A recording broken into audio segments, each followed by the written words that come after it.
Okay, so there you have it. The girls are coming back in from recess. We're going into scene 3.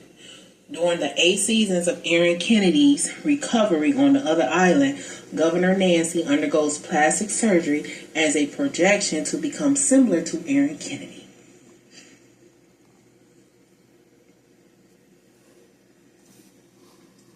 Yes, Nancy favored me being away. Me being away on the other island healing gave Nancy ample opportunity to become something she could never be, which is me. What Nancy did is beyond disturbing. She never even thought twice about me having a full recovery. But it doesn't stop there. When Nancy decided to use her husband, Dr. Land, medicine bottles to stuff counterfeit cash into and my pearl containers to receive the authentic currency, this set of circumstances made her and those in company of her believe if what they had petitioned failed, it would automatically convert back to her husband, Dr. Land, and myself. There was an inexpressible amount of counterfeit cash being transferred. Yes, it's true. Robbie Bland no longer works for the precinct. However, we remain social. I did ask Robbie to do something for me, but I didn't entice how Robbie would do it. I have never had an affair with Dr. Jeffrey Land.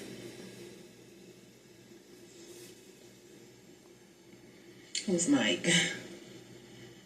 Mike is a handsome, gay Puerto Rican man, extraordinary fresh, with skin that exudes black excellence, and he has a comedian intelligence about himself. Mike is my dream come true. He's my secretary.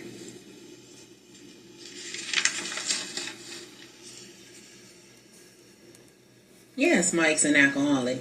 He drinks like a fish daily. But he doesn't miss when it comes to the EKP establishments. What I mean by that? Mice get the credit for exposing the minor details that were often overlooked concerning my stepdaughter Holly, using potions to affect my health, which falls right into the lines of the community cash being evacuated to and from the banks illegally. And last but not least, Mike uncrossed the lines to intercept how the lost girls were being adopted and sold across countries to reproduce.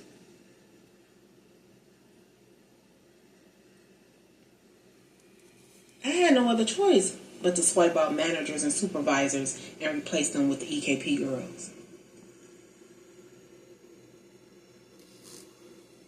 In fact, that is the truth. Mike did generate a program to differentiate the codes being used between the 4 groups.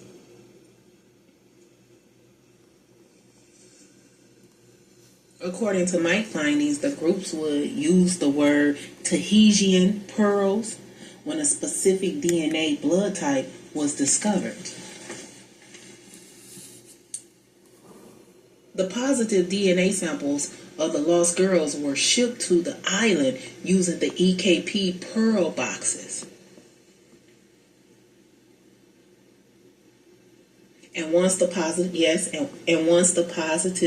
DNA samples made it to the island, Nancy would purchase the blood samples, then sell the positive blood samples to foreigners according to research. The positive blood samples are used to create medicine for a variety of benefactors.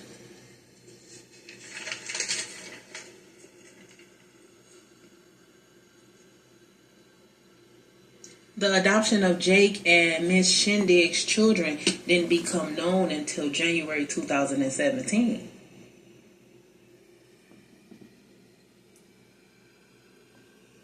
2010 was the last time Miss Shindig and the adopted children will see Jake Rowland alive.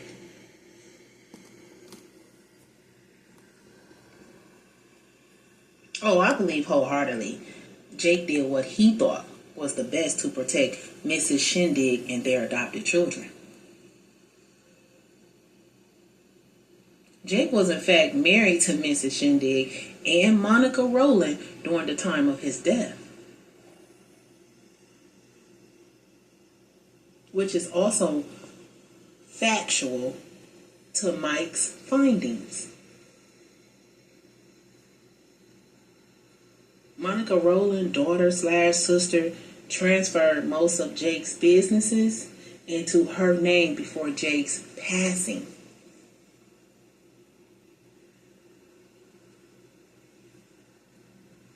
Yes, I believe Jake Rowland was a responsible husband. He communicated everything with Monica Rowland about his involvement with the foreign practices.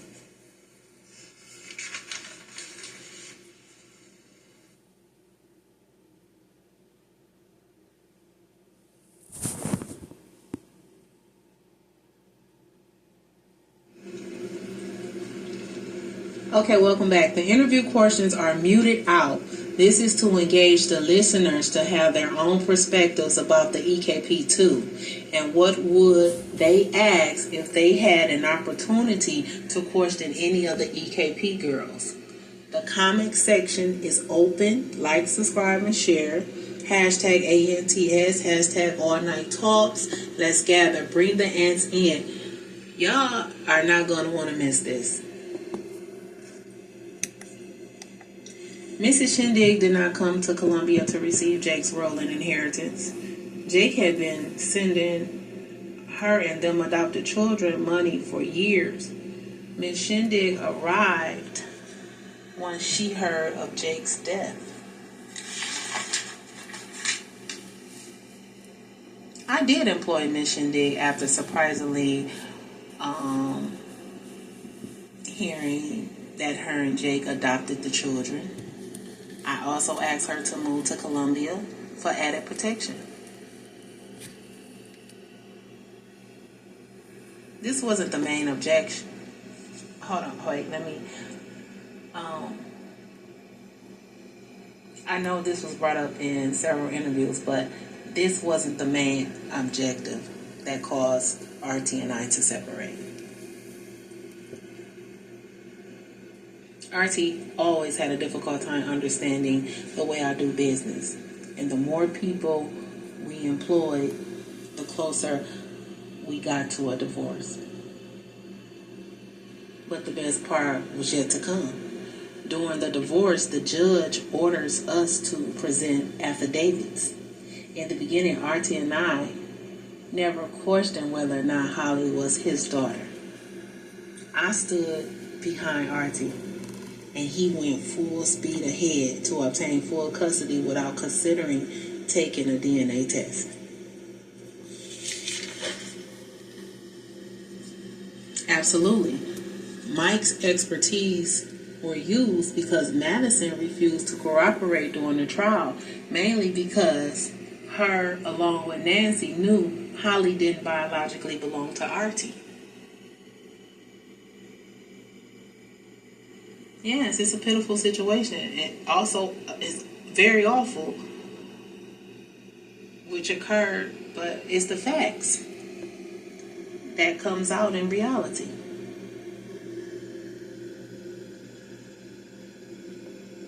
Nancy forged my signature on Holly's birth certificate during her term as governor. The false birth document was uploaded in current archives. It took a lot of resources to rationalize the details, but thank God for Mike, Nancy was brought to justice 3 days after the election was over.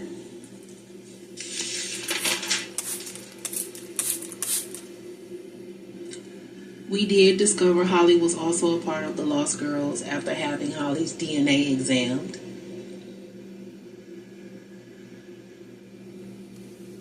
Yes, it's true. Holly has a degree in mortuary science. But Holly was an innocent lost girl who was being optimized by groups who lost control of their power.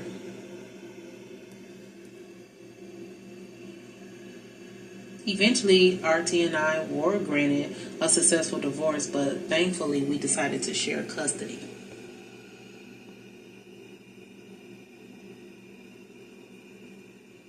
Everything has been explained to Holly now that she's up in age, but healing is still needed between the three of us.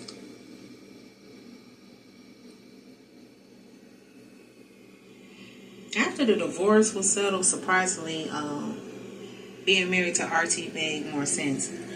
RT was only interested in business, not love.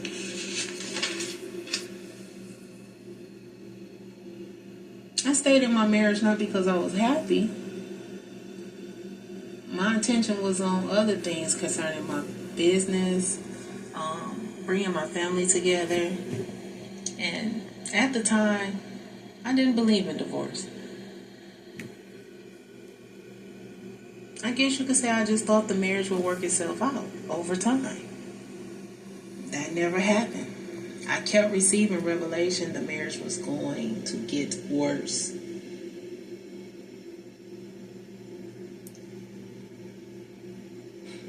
There were more women and men than one could imagine, maybe even a few transsexuals.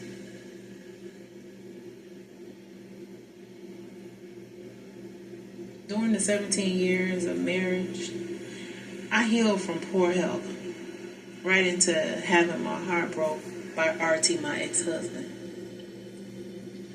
I didn't get a break. But I know without a shadow of a doubt, my sex would not have been this great without RT. But it doesn't constant Hashtag infidelity. ANTS, hashtag all night talks.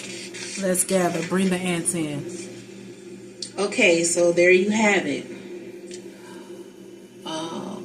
Next week, we are going to bring you the final interview with Erin Kennedy discussing how she discovered one of her homes are stationed on oil territory and the amount of dollars she purchased the property for.